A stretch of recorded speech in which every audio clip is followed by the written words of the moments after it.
मैं तुम लोगों को कितना भी समझाऊं, तुम लोग गलतियां करते ही करते हो। अब एक गलती है जो तुम सब लोग करते हो, सब लोग तो नहीं मतलब मोस्टली लोग ही करते हैं। अब वो मैं चाहता हूँ कि वो तुम लोग गलती ना करो, तुम अपनी गलती सुधारो। वो गलती कभी नहीं करनी चाहिए। और उनको लगता है बहुत ईजी है, तो मैं आपको एक वीडियो प्ले कर रहा हूँ, वो वीडियो देख लें। अभी एक बंदा मेरे जानने वाला है, 2 महीने में लड़की के साथ शादी की, अभी उसको वर्क परमिट भी मिल गई। अच्छा। हाँ, उसको भी मेरे ख्याल में 10 महीने बाद ग्रीन कार्ड ही मिल जाएगा। शादी के बनता सुकून नहीं होता ना। भाई यार, आपको रहना भी तो है ना यहाँ पे। हाँ, रहना भी रहना।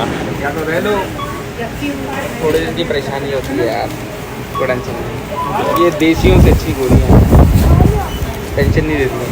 देसी को बहुत टेंशन है। किसी पाकिस्तानी से जाए शादी करोगे तो परेशान हो जाएगा, गोली की जरूरत परेशानी होगी। वो अपना काम करे, तुम अपना काम करो, तुम्हारे को तो कार्ड से मतलब है ना, कार्ड नहीं देता ना।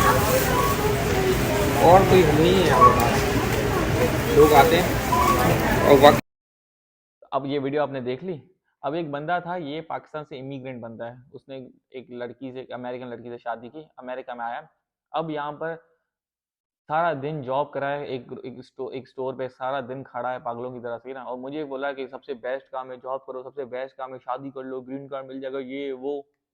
मतलब मुझे इतना गुस्सा आया ना, इतना गुस्सा, मैं ना रख के उसको दूं। ये कोई एडवाइस होती है? सबसे वर्स्ट एडवाइस है किसी को देना कि आप शादी करो। For what? For green card, for passport. ये सबसे वर्स्ट एडवाइस है। ये चाहे लड़के हो चाहे लड़की हो, ये मैं दोनों के लिए बोल रहा हूँ। आप किसी से शादी ना करो अनटिल अनलेस आपके पेरेंट्स राजी नहीं, और अनटिल अनलेस आपको उससे प्यार नहीं। ये दो चीज़ें हैं। नहीं करो शादी उस बंदे से।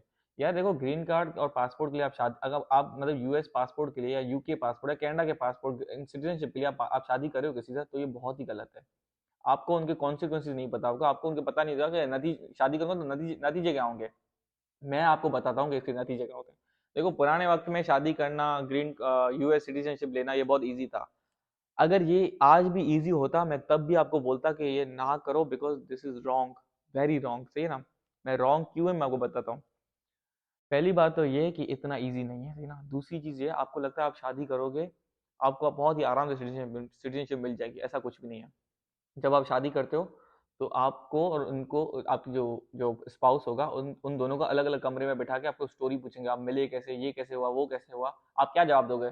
वो बोलेगी मैं यहाँ पेरिस में मिली थी, वो बोलेगी मैं फ्रांस में मिला था। दोनों के जवाब अलग अलग होंगे।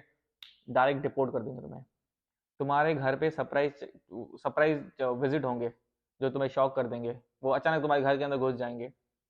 तुम अगर साथ नहीं सो रहे होगे, या तुम अलग हो गए, या अलग हो गया, वो कुछ भी उन्होंने सस्पिशियस कुछ देखा, तुम डिपोर्ट। उसके अलावा अगर चलो सक्सेसफुली तुम कर भी गए, 3 4 साल, 5 6 7 साल तुम्हें उसके साथ रहना पड़ेगा। उसको उसको बर्दाश्त करना पड़ेगा, तुम्हारे स्पाउस को। तुम उसके गुलाम बन जाओगे।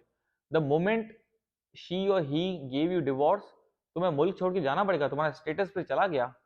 ये ये मतलब इतना मतलब बेकार है कि मतलब अगर मतलब तुम्हें उसके गुलाम बनने पड़ेगा। वो तुम्हें बोलेगी लॉन्ड्री करो, तुम्हें लॉन्ड्री करनी पड़ेगी। वो तुम्हें बोलेगी यहाँ से सामान लाओ, यहाँ से सामान लाओ।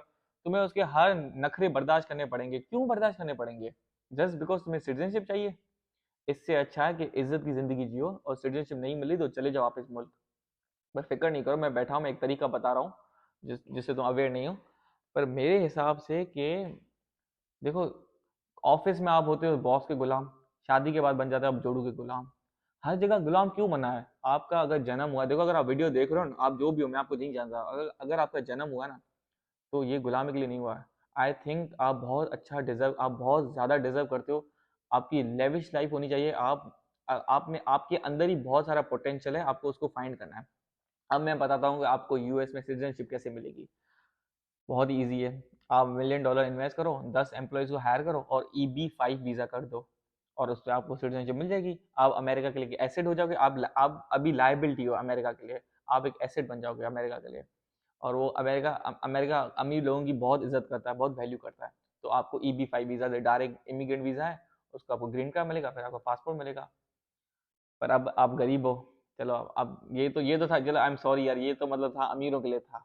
अब आपके पास पैसा नहीं है, अब आप क्या करोगे? आपको मैंने मना कर दिया कि शादी भी नहीं करो। अब वो बोलेंगे पवन भाई, हम अमेरिका में पासपोर्ट कैसे लें? कुछ लोगों ने कॉल भी की थी, तो मैंने कहा मैं वीडियो बनाऊंगा, मैं उसमें तुम्हें बताऊंगा।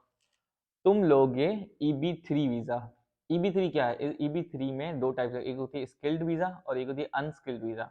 EB-3 तुम वीजा लोगे, उसमें तुम्हें क्या नाम है EB3 में E2 वीज़ा भी नहीं करनी। E2 मैंने एक बंदा था E2 वीज़ा करा था, वो E2 वीज़ा एक होती है, उसमें 2,00,000 $200,000 की इन्वेस्टमेंट होती है, और वो एक पता नहीं कोई फ्लॉप सेलफोन स्टोर खोल के बैठा था, और बिल्कुल ही फ्लॉप था, और वो भी किसी स्पेनिश औरत से शादी करके बैठा था जस्ट बिकॉज ऑफ सिटीजनशिप। उसकी भी जिंदगी बर्बाद है, उसको कुछ नहीं पता। देखो, आपका पहली पहली बात तो आपका मेन गोल होना चाहिए पैसा बनाना।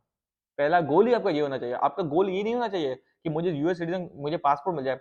यहाँ पर यहाँ पर अमेरिका, यूके, जो भी बड़े बड़े फॉरेन मुल्क हैं, होमलेस नहीं, होमलेस लोग जिनके पास छत नहीं है, गाड़ी नहीं है, उनके पास भी सिटीजनशिप है। वो क्या उखाड़ है, उनकी लाइफ तो, उनकी मतलब जिंदगी है नहीं है, एक ही बात है, वो सड़कों पे जी रहे हैं।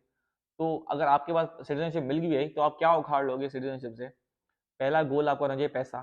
पर चलो, आपको सिटीजनशिप चाहिए तो टेंशन नहीं करो, मैं आपको बताता हूँ। आप करो EB3 वीज़ा। इसमें होता है आपको कंपनी हायर करेगी, आपको उसमें साथ में जॉब भी मिलेगी, जॉब के साथ आपको आपको सिटीजनशिप भी मिलेगी, आपको दोनों चीज़ें मिलेगी। अब वो EB3 कैसे अप्लाई करते हैं, सारा मैं आपको सिस्टम में पार्ट, ये भी पार्ट 1 है, मैं पार्ट 2 में आपको सारा समझाऊंगा सिस्टम के साथ, स्टेप बाय स्टेप। ये स्टेप है EB3 के, ये गरीब के लिए है, सही ना। इसमें उसको जॉब भी मिलेगी, और थोड़े से पैसे लगेंगे EB3 में, टेंशन नहीं करो। मैं आपको 50,000 60,000 नहीं बोलूंगा कितने इन्वेस्ट करो, आपके अपने ऊपर इन्वेस्टमेंट होगी, और वो भी आप इन्वेस्टमेंट इंस्टॉलमेंट के अंदर कर सकते हो EB3 के लिए। तो शुरू में इन्वेस्ट करोगे, आपको जॉब मिलेगी, उस जॉब करके आपको सिटीजनशिप मिल जाएगी EB3 वीज़ा में। मैं आपको पार्ट 2 में पूरा सिस्टम के साथ ब्रीफ डिस्क्रिप्शन दूंगा कि सिटीजनशिप कैसे मिलती है। मैं चाहता हूँ कि आपको पासपोर्ट मिले यूएस का। लोग बोलते हैं कि अमेरिका का पासपोर्ट बहुत मुश्किल है, यहाँ की PR बहुत मुश्किल है, मैं इसलिए कनाडा जा रहा हूँ। क्यों कनाडा जा रहे हो? यहाँ की PR सबसे आसान है। लाइफ में, जिंदगी में अगर प्रॉब्लम्स हैं तो ऐसा कोई प्रॉब्लम नहीं जिसका सॉल्यूशन नहीं है। प्रॉब्लम है तो उसका सॉल्यूशन भी है। बस तुम्हारे पास दिमाग होना चाहिए उस सॉल्यूशन को ढूंढने का, और life will be easy for you. तो ये है, मैं आपको बताऊंगा कैसे मिलता है। और वो आपको जो पासपोर्ट मिलेगा मेरी से, मैं चाहता हूँ आपको पासपोर्ट मिले यूएस का, तो आप मुझे मुझे मुझे प्राउड फील कराएं, मुझे आप मैसेज करें कि हम आपकी ऐसे, पवन भाई हमें पासपोर्ट मिल गया यूएस का। और पासपोर्ट आपका लाइफ टाइम होगा। आपको पासपोर्ट होगा, आपके, आप लड़के और लड़कियों में दोनों के लिए बोल रहा हूँ, आपके आपके बच्चों का पासपोर्ट, उनके पास भी पासपोर्ट होगा यूएस का। उनके मतलब ये जनरेशन, ये पासपोर्ट पर उनके पास सिटीजनशिप, जनरेशन तक ये सिटीजनशिप होगी। तो अगर आपको चाहिए तो डोंट वरी, मैं आपको पार्ट 2 में अभी तो मैंने आपको थोड़ी, मैंने आपको समझा दिया कि आप शादी के पीछे ना भागें, आप E2 वीज़ा के पीछे ना भागें। आपके पास अगर पैसा है तो EB5, नहीं है पैसा तो EB3। That's are the 2 options for the US. मैं यूके, कनाडा, ये भी सारे मैं आपको एक्सपोज करके आपको बताऊंगा, फिक्र नहीं करो। तो फिलहाल के लिए यही है, and thank you so much. Be happy, be safe, make me proud. Thank you.